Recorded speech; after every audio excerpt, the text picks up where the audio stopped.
Sekunde teku, vrijeme prolazi. Vrijeme je u životu relativno, u sportu odlučujuće. Jedna sekunda čini razliku između pobjednika i poraženog. U svakodnevnom životu sekunde su nebitne, u reliju crtaju liniju između prvog i drugog mjesta. Na to utječe mnogo faktora, koncentracija, ritam, ples automobila kroz zavoje, vjera u suvozača, tim i samog sebe. Vrijeme se u reliju nikada ne zaustavlja. Svaki zavoj skriva presudnu sekundu.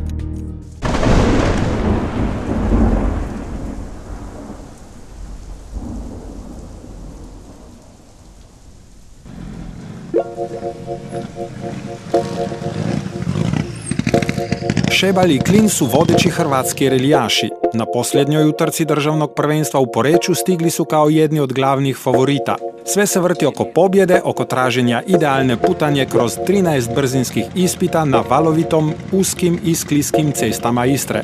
S Mitsubishi Lancerom Evo 9 nose startni broj 3. Reli je kratak, zato Zagrebčani znaju da ne smiju napraviti pogrešku. Jedna probušena guma uzima mnogo mjesta u poretku. Nervozan sam na reliju svaki put prije nego što startimo. Ajde! Šebalj je aktivan u automobilizmu od 1995. godine. Kao višestruki prvak Hrvatske svjestan je da je dobra priprema temelj dobrog rezultata. Također je svjestan da o sudbini rezultata može odlučiti samo jedna sekunda. Ponekad imam osjećaj da cure sekunde na sve moguće strane.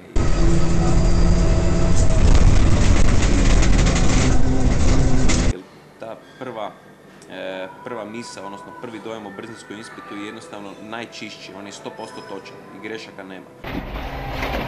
Tak se ide desno 2 duži, tako? Vrlo je važno čitati na vrijeme, vrlo je važno osjećati šta se zbiva sa automobilom, šta se zbiva sa cestom, jer ne može se čitati kao pjesmica, ne može se to čitati kao novine, kao nešto što ide samo od sebe. Izvana desno 4 duži, 30, lijevo 5 pola, izvana desno 6 pola.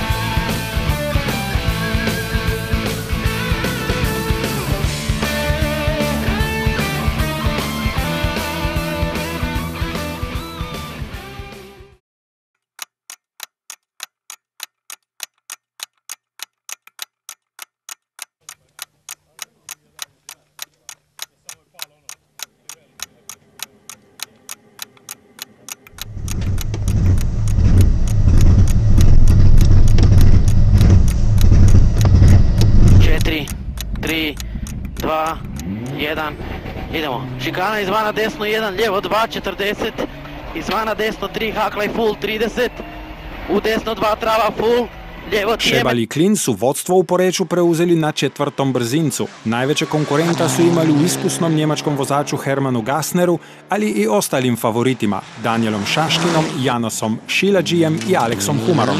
Šebalj je bio brži od nekadašnjeg juniorskog svjetskog prvaka Patrika Sandela. Šveđanin je, nažalost, odustao radi kvara na mjenjaču na 8. brzinskom ispitu kada se nalazio na 3. mjestu. Pola relija, ovo nam je sad mali prvi predah da možemo pojesti i popiti nešto. Riskirali smo dosta. Ovo su brzinci koji su izuzetno zahtjevni u principu za auto, snaga toliko nije važna. Na ovom brzincu smo u principu dobro dominirali, jer evo zadnji lauk sam vidio da možemo ići još puno dolje i da pokušamo nabiti prednost Gassneru koja je sad jedno 15 sekundi iza nas, da me prestane više loviti. U igri sekundi nije lako zadržati potpunu koncentraciju. Osjećaji su naoštreni, adrenalin preplavljuje tijelo i u takvim trenucima srce prevladava razum. Šebalj je po 8. brzincu imao 18 sekundi prednosti pred Gassnerom i 37 sekundi pred Šiladžijem. Humar i Šaškin su također zaostajali manje od minute. Plan, moram biti prost na pas mater, idemo i dalje i ćemo vidjeti. Probili smo već jednu gumu ujutro, ali sva sreća je pustila nakon cilja. Puno smo riskirali, hakvali smo se puno, ali dobro, prvo mjesto je za sad, to je... Nakon sat vremena Šebal i Klin su se vratili u servisnu zonu. Odvezli su dva brzinca gdje su postavili treće i prvo vrijeme. Šebal je znao da se Gassner neće lako predati, te da će za pobjedu morati voziti na maksimumu do kraja relija.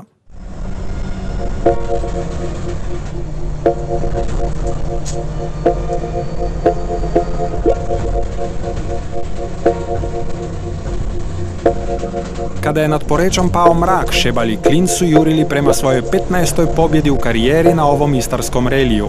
Nakon 13. brzinca imali su 26 sekundi prednosti pred Gassnerom i 41 pred Sziladžijem.